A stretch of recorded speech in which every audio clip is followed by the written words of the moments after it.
तो दोस्तों आज हम जानने वाले हैं निर्वाचन आयोग के बारे में। तो निर्वाचन आयोग को इंग्लिश में इलेक्शन कमीशन कहते हैं। इसमें जो होते हैं तीन सदस्य होते हैं।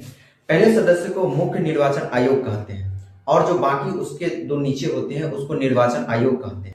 इनकी नियुक्ति राष्ट्रपति करता है प्रधानमंत्री की सलाह पर। इनको हटाने के लिए महाभियोग लाना हो। अब बात कर लेते हैं कि इलेक्शन कमीशन क्या क्या चीज का चुनाव करवाती है। तो इसमें देखिएगा तो राष्ट्रपति का चुनाव, उपराष्ट्रपति का चुनाव, लोकसभा का चुनाव, राज्यसभा का चुनाव, विधानसभा और विधान परिषद का चुनाव, ये सभी चुनाव जो है जो निर्वाचन आयोग करवाते हैं। इसमें बहुत लोगों का डाउट होगा कि ये जो पंचायत है और नगर पालिका इसका भी जो है जो निर्वाचन आयोग ही करवाता होगा, लेकिन नहीं, इसका चुनाव राज्य निर्वाचन आयोग करवाती है। राज्य निर्वाचन आयोग पंचायत नगर पालिका का चुनाव करवाती है। पीएम और सीएम का तो इलेक्शन होता ही नहीं है। पीएम और सीएम का तो क्या होता है, पीएम और सीएम का तो नियुक्ति होता है। जब भी लोकसभा का चुनाव होता है उस पार्टी के किसी भी सदस्य को पीएम चुन लिया जाता है और विधानसभा का जब चुनाव होता है तो उस पार्टी के किसी भी लोग को क्या चुन लिया जाता है, सीएम चुन लेता है। तो इसकी डायरेक्ट चुनाव नहीं होता है, इसकी नियुक्ति होती है पीएम और सीएम की। अब देखते हैं निर्वाचन आयोग के कार्य क्या क्या है। सबसे पहला कार्य होता है उचित चुनाव चिन्ह देना।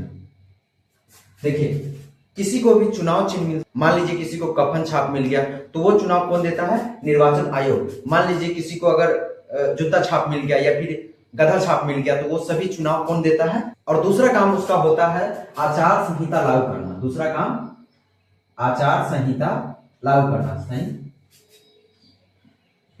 करना। अब ये आचार संहिता क्या होता है कि जैसे किसी कानून बना, जैसे मान लीजिए कि गाड़ी कितना घूमेगा या फिर कितना पैम्फलेट बांटना है और भी बहुत सारे कानून, और ये आचार संहिता को लागू करता है निर्वाचन आयोग। अगला पॉइंट है प्रचार को 48 घंटे से पहले रोक देना। प्रचार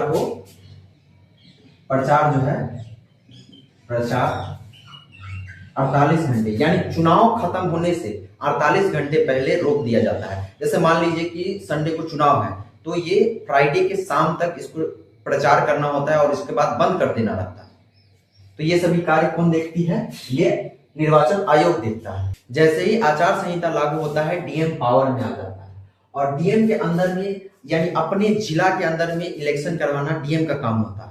अब जो एक जिला जो है जो बहुत बड़ा होता है, अकेले डीएम तो नहीं संभाल सकता है ना, तो डीएम क्या करता है, डीएम अपने जिला को, मान लीजिए ये कोई जिला है, ठीक है, अब ये डीएम ये पूरे जिला को तो नहीं संभाल सकता है, तो डीएम क्या करता है कि इसको छोटे छोटे भाग में आरओ को दे देता है।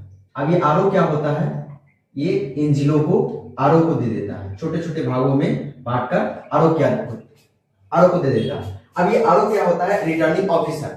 अब ये रिटर्निंग ऑफिसर कौन होते हैं, आरओ के अंदर में 10-12 गांव होते हैं। अब 10-12 गांव को भी अकेले आरओ कंट्रोल नहीं कर सकता है, तो आरओ क्या करता है, उसको फिर छोटे छोटे भाग में बांट देता है, और दे देता है पीओ को। अब ये पीओ कौन होते हैं, पीओ को कहा जाता है प्रेजाइडिंग ऑफिसर। अब इसी के कंट्रोल में, इसी पीओ के कंट्रोल में यानी प्रेजाइडिंग ऑफिसर के कंट्रोल में पूरा स्कूल रहता है जहां पर हम लोग वोटिंग जाके करते हैं। जब चुनाव हो रहा होता तो स्कूल में भी बहुत सारे काम होते हैं। अब प्रेजाइडिंग ऑफिसर को समझिएगा तो इसके ऊपर भी बहुत सारे काम रहते हैं। प्रेजाइडिंग ऑफिसर के अंदर में पूरा स्कूल रहता है। अब मान लीजिए किसी प्रेजाइडिंग ऑफिसर गया, अब किसी में क्या चल रहा है नहीं चल रहा है, प्रेजाइडिंग ऑफिसर तो पगला ही जाएगा।